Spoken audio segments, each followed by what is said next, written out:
Hello, everybody, and welcome to our series, Turning Fear into Confidence that Creates Cash. And I'm so excited about today's speaker. We have speakers from different disciplines. And today I have with me a mindfulness coach and energy healer. So I'm very excited to what she has to add to this series. Her name is Amy Lohr, and welcome, Amy. So tell us a little bit about yourself. What is a mindfulness coach? What do you do, and how did you get into this line of work? Yeah, sure. I'm so happy to be here, and we're at different coasts of the country, so that's pretty fascinating. But yeah, I work as a mindfulness coach and also as an energy healer, and I have a background informed in the mental health field for maybe 15 years at this point. And prior to this work now, I worked as a psychotherapist in private practice for about 13 years or so. Um, and I switched over into this different field because I specialized in issues with trauma, addictions, eating disorders in my psychotherapy practice. Love doing that work, and actually found that people were doing a lot of great work healing from and getting better mentally, emotionally. But the problem was that their bodies were actually holding on to a lot of the issues. So physically, they weren't well. Even though mentally, emotionally, they could handle stuff, they were improving a lot. And I started to explore other complementary and alternative modalities to really see how we could actually enable healing for them so that they could actually legitimately get better and not just be managing symptoms. So that kind of branched me off into looking into the energy healing modalities such as Reiki and experiencing. I always like to experience things myself. I'm a big believer in doing my own healing work, my own practices. I'm a survivor of issues with trauma and things like that as well.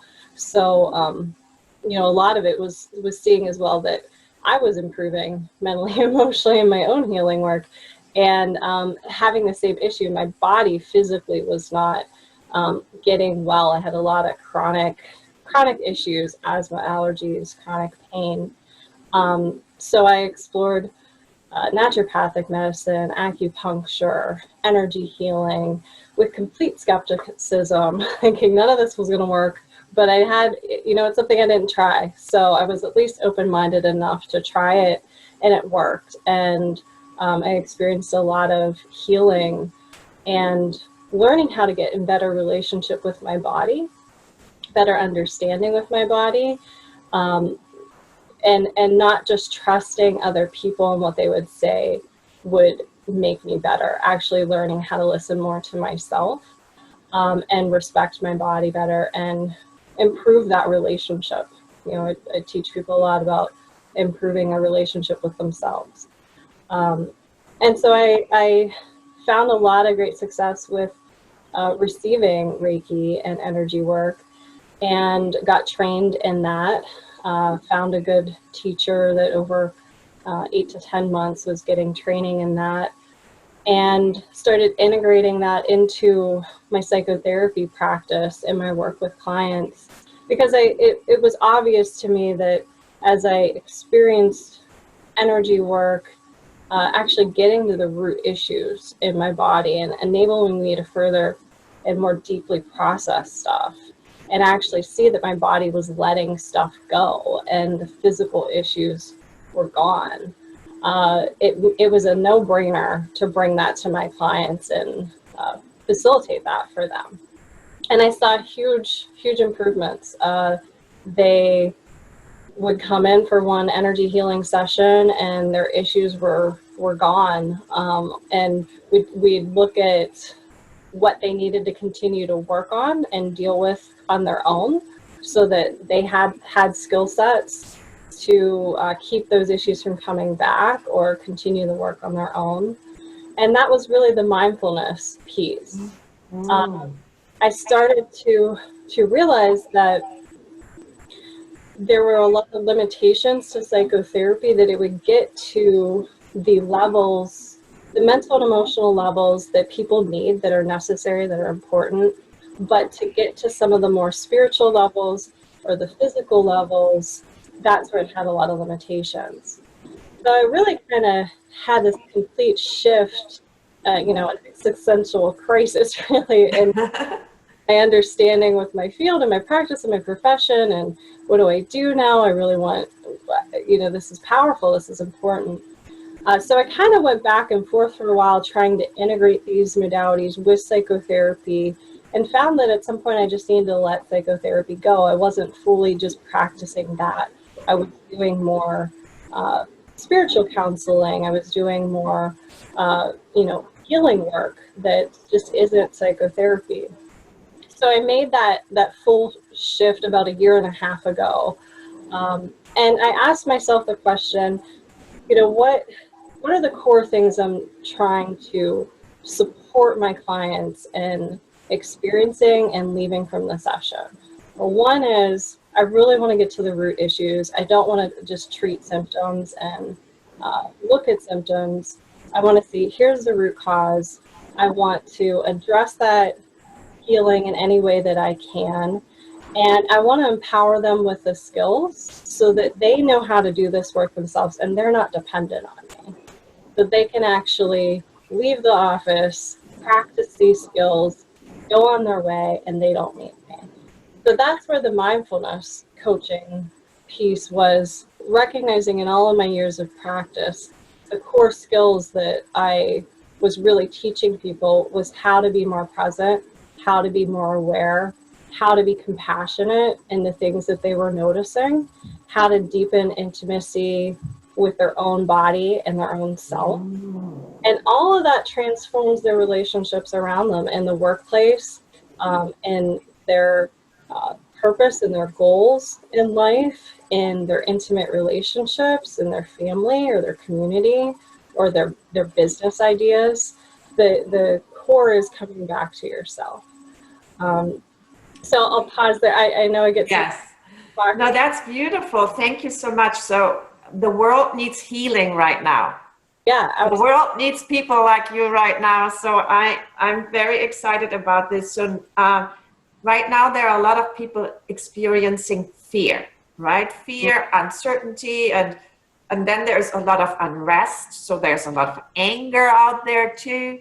So talk to me about how to deal with all of those emotions that are coming up. And now we have like different opinions, right, about opening or not opening. The Mm-hmm. numbers are going up and down with COVID.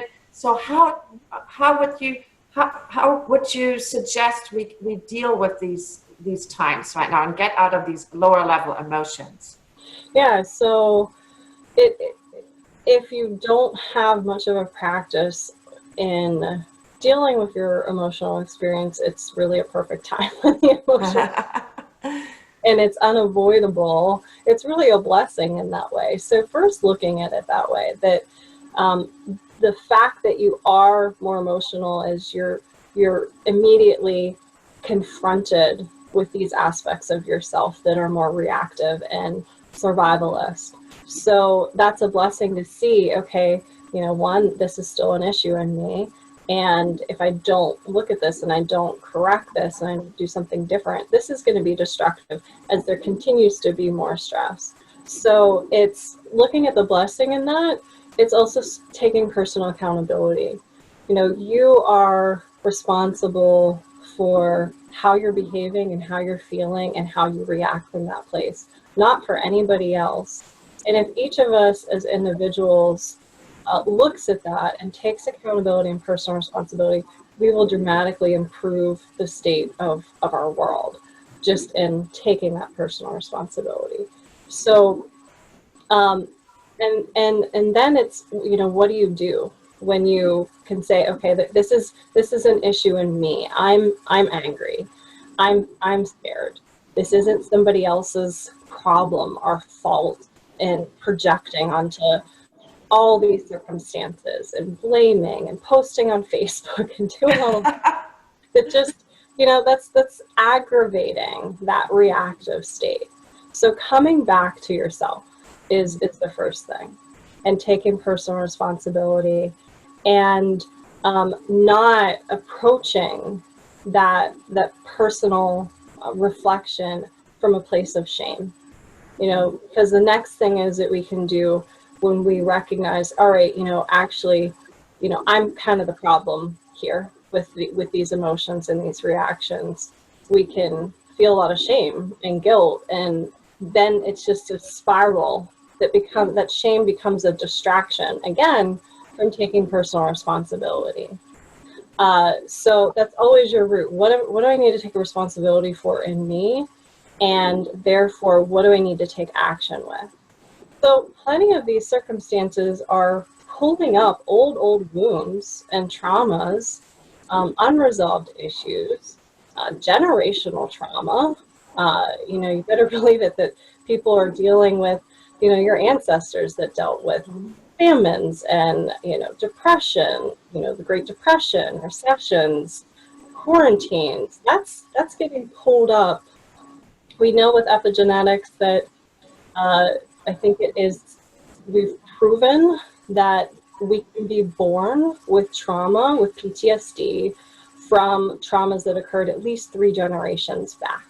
So that's a profound statistic, that just being born with PTSD, there's nothing happening in your life because your ancestors experienced trauma. So recognizing that there can be many things that are getting tugged on right now, that don't even have to do with the present, and practicing some mindfulness skills with just give yourself at least 15 minutes in a day. That's not a lot of time to sit, to pause, and to ask yourself, okay, what actually needs attention here in me? And depending on how much you've practiced meditation or yoga or mindfulness or whatever, you're just looking at mentally, emotionally, physically, what is coming up. So as you ask that question, what are the physical sensations that are emerging? What are the emotions, whether they're subtle, whether they're intense? What are the thoughts, the impulses that are emerging right now as you pause? Does that anger come up? Okay, where do you feel that in your body? Or that fear that comes up, where do you feel that in your body? Learn where you're holding that in your body. And then one of the best practices is, once you can discern where that's held in your body, you can more deeply connect with that.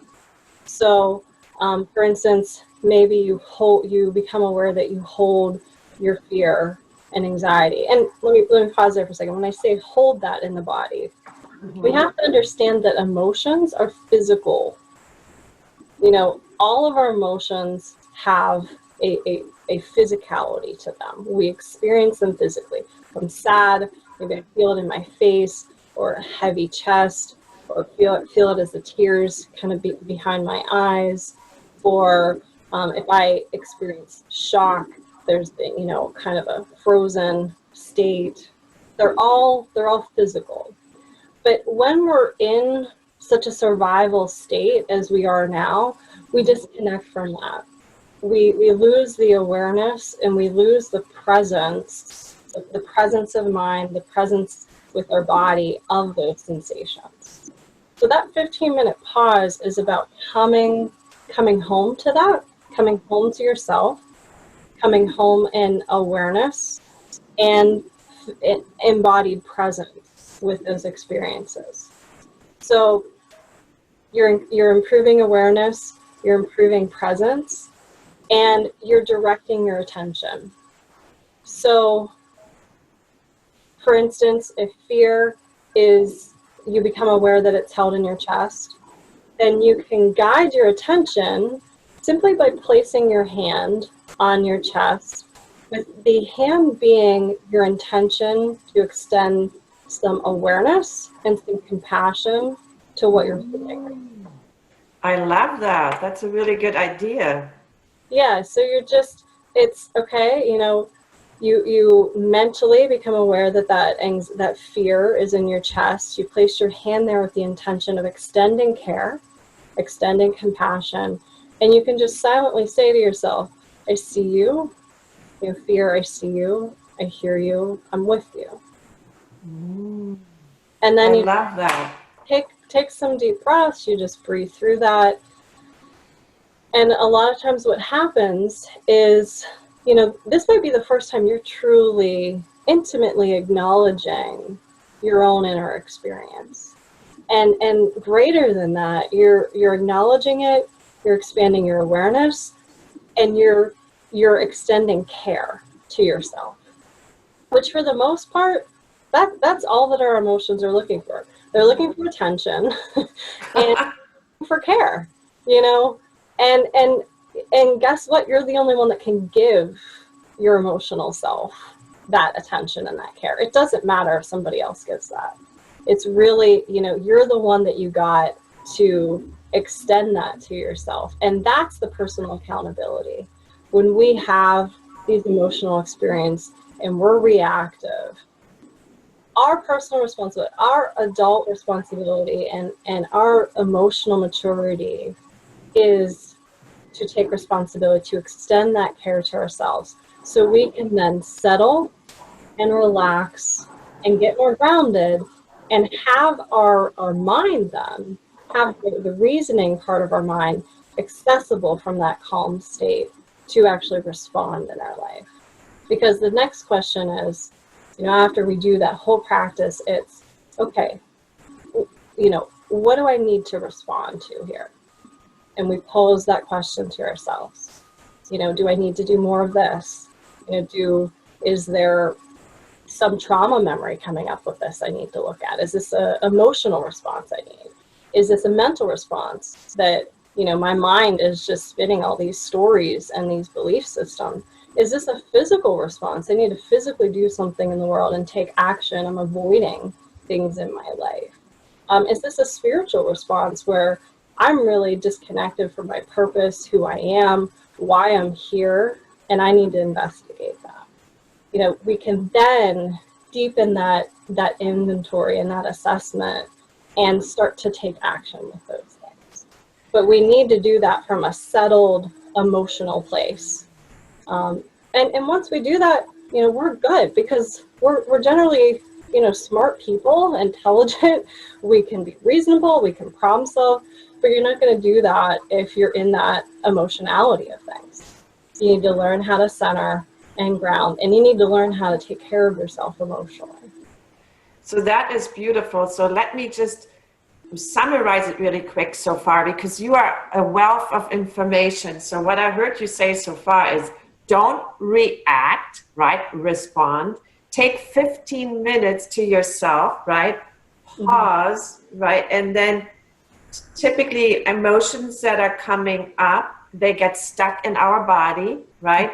Kind of sit still, figure out where are they coming from. You also are suggesting put a hand on the body part, right, where you are feeling that emotion. Take care of yourself, acknowledge it. And I actually wrote down, your emotion is looking for attention. I love that. Give your emotion some attention, right? Take responsibility for that emotion, but and say hello to it. Touch it. And then the last thing I heard you say is figure out, where's this coming from, right? Is this spiritual? Is this maybe a financial issue? Because right now there's a lot of financial fear, right? Unemployment, furloughs, layoffs, all kinds of stuff happening. So I can see that some of my fear could come from the lack of paychecks, right? So, so basically just sit still, right? Be aware and give your emotion attention. So that's what I heard you say so far. And now, next thing I want to ask you, now I sat with myself, I figured out where this is coming from. I give myself some love, some self-care. What do I do next to get into now a different kind of emotion and into a zone of more creativity and again, getting myself out of that rut and into a solution. Mm-hmm.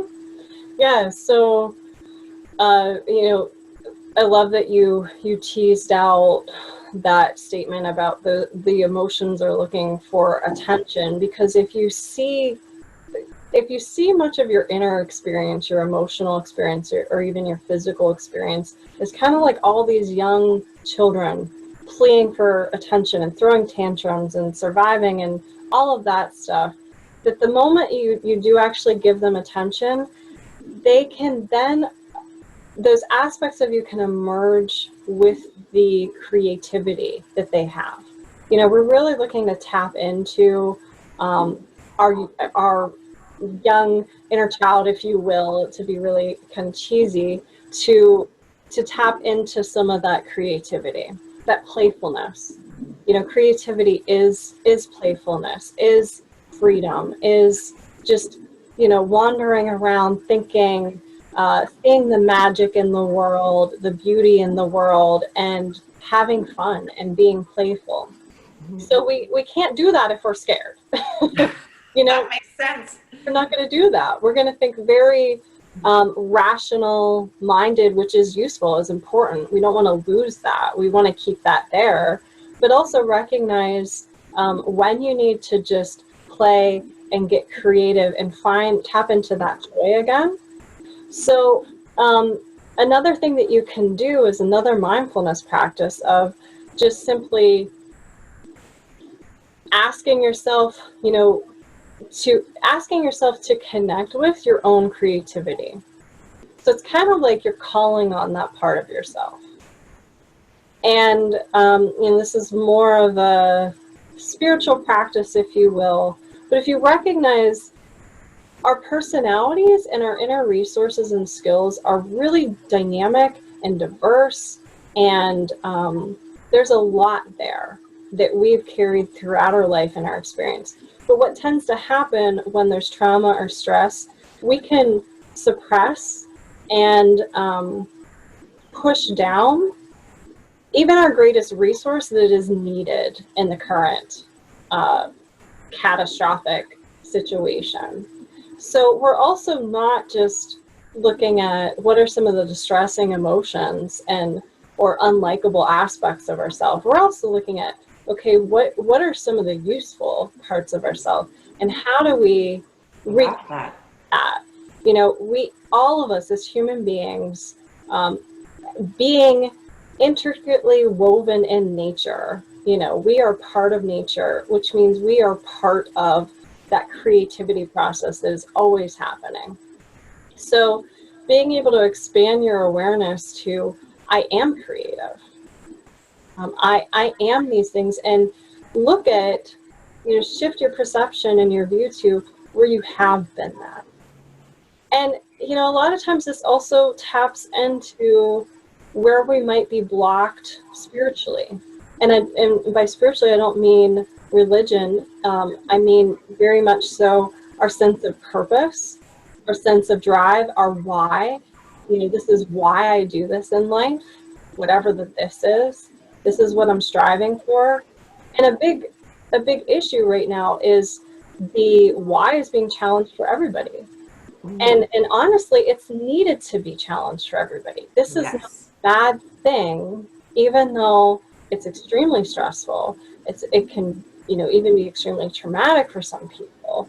There are times that our focus has been off, maybe even our entire life, and it's adversity that shakes that up and makes you really question, what is my why? You know, here's an example with that.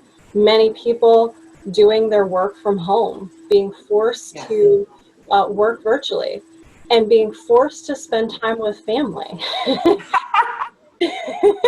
Right? And for better or for worse, one, they either recognize, wow, I don't really like this family that I'm in, you know? So unhappy. And they either do one of two things with that. They leave, or recognize they need to leave, or they recognize they need to deal with their unhappiness. They need to make changes. Or, you know, they recognize, wow, I've missed out on this. I forgot how much I love this family and how great they are and how much I love spending time with them. And my life has been completely misprioritized to be my work, to be my finances, to be the material world. You know, why do I have this big house? Why do I live in this neighborhood? I don't even like it. You know, why have I put my priorities in certain things that don't actually really matter? So it is the perfect opportunity to ask those questions, as I'm sure many of you listening already have. And that's the personal responsibility piece. You know, it's scary as heck to make a lot of those major changes, and yet it's freeing if it's the right thing for you to do. And it is you following your heart and trusting that by doing that, and yeah, use your mind, make smart decisions. Don't be dumb about it. You know, set yourself up to succeed as best as you can. But I think most of us are taking a leap of faith with many things right now. So that's also about, you know, the spiritual piece. Where is your faith? What is it aligned to? You know, where do you need to grow and expand with that? You know, I don't know how people get through life without a strong sense of spirituality. That is the only backbone that has gotten me through any business adversity or personal adversity. So maybe, you know, hearing this, that's your thing. Maybe it's something else, and maybe you need a coach or a healer to help walk you through and explore some of that stuff too, because it's the first time you're asking those questions. I love that you said take the time right now to find your why. And that can be a very uncomfortable situation, because I might have to really challenge what I know and get out of my comfort zone, and really admitting to myself that, hey, I don't like this job anyway, or Right. you know, I really don't like the person I'm with, you know. And these are all, now you have time to think about it. And so this is a very interesting time to go deep within yourself and figure out your why, and maybe just find that also in that stillness that we talked about, right? Those 15 minutes might also tell you, give you a little message as to, you know, your why and how to, you can pivot, Yeah, because this right. is also about pivoting, Yeah. right? So give us a tip to as to how we could pivot. I know I saw that you are a healer, you are a coach, and you also have, I saw that you are a promoter of essential oils, and I love essential oils. So tell us a little bit about how we could pivot, because I see that you have a wide variety of things that you're doing. Yeah, so the smartest thing, and you know, there's many research articles out there about this, that when you're in small business, you, or as an entrepreneur, or even in the corporate world, to not put all your eggs in one basket. You know, looking at that phrase, that expression, you need to find different sources of revenue and income. And that's right now, that is even more important than ever when we Yes. have the economic instability that we do. And we're looking at facing recession, and, you know, worse than ever. So, you know, where can you do something that isn't going to drain you and just be all these odd end jobs that you can't stand, but is something that actually can make a difference and give you some income, and you might even have fun with it. I mean, I'm fortunate enough that Young Living is the MLM that I work with and distribute essential oils with. I'm fortunate that it meets all of those criteria, and I have a love and passion for it just as much as I do the coaching and energy healing work. And that surprises me so greatly, because I never thought I would do that work. I started into essential oils because I needed them for my personal health, and found that they helped me, and enabled me to correct issues with uh, allergies and asthma, getting chemicals out of my home.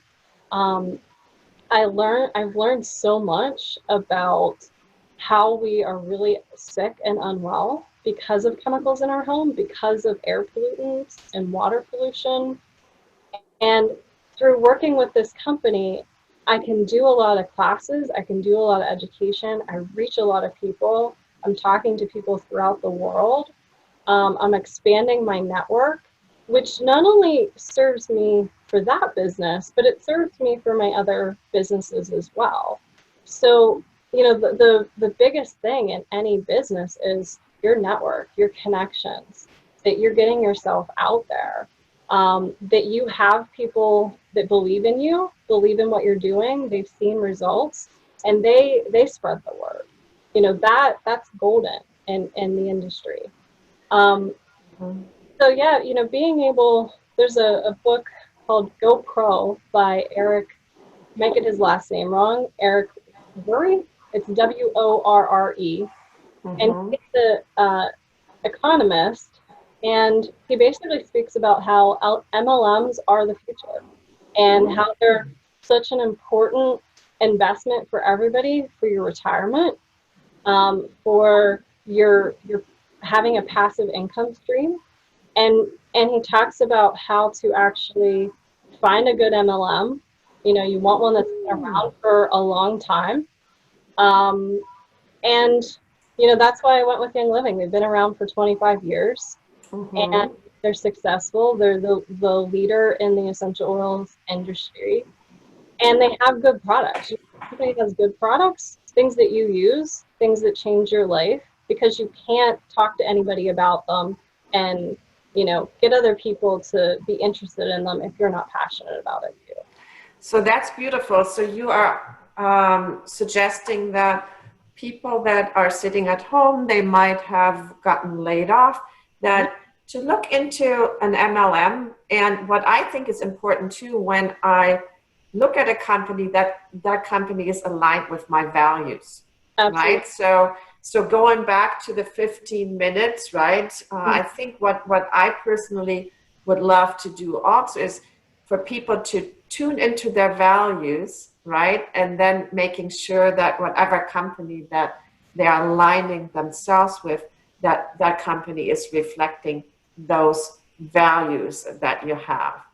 So Yeah, I have one question left for you, and that is, um, Amy, what would your older self, what message would your older self have for your younger self? Let's just say you're 100 years old or 80 years old. What message would you have for your present self? I think it would be lighten up and have fun. Yes. Take things way too seriously and I Love that. too hard on myself. But, you know, in the end, I'm a hard worker and I need to have more fun. I need to lighten up. But yeah. And what That's beautiful. So I'm aligned with that. Have more fun. right. So Yeah. you made, I mean, I just want to thank you. You make so much sense. And what you, the nuggets you gave us today, I mean, it's that they are gold. So, and you're a very smart woman. So thank you for that contribution. Now, I want to know more about, from, you know, I want to know more from you. So how do I find you? Okay, it's real easy. I have a website. It is amylohr.com. So that's just amylohr.com. And you can email me at info@amylohr.com. You can also find me on Facebook at Amy Lohr Wellness. So connect with me in all those ways. I'm happy to talk to people about MLMs, the coaching, healing. You know, if you need more support, you can get a lot in 6 sessions with me just to have that good foundation for yourself. So That is beautiful. And I see you are offering coachings, different healing sessions. You're offering energy work and also the essential oils, all those things that might help us during these uncertain times. And you also, on top of it, are offering a solution to pivot and possibly look at some MLMs that might lead you to a little side hustle. So thank you so much for being in this series, and I'm yeah, certain that our paths will cross again. And I hope to get some beautiful essential oils from you. Yes, Thank you, Amy. thank you.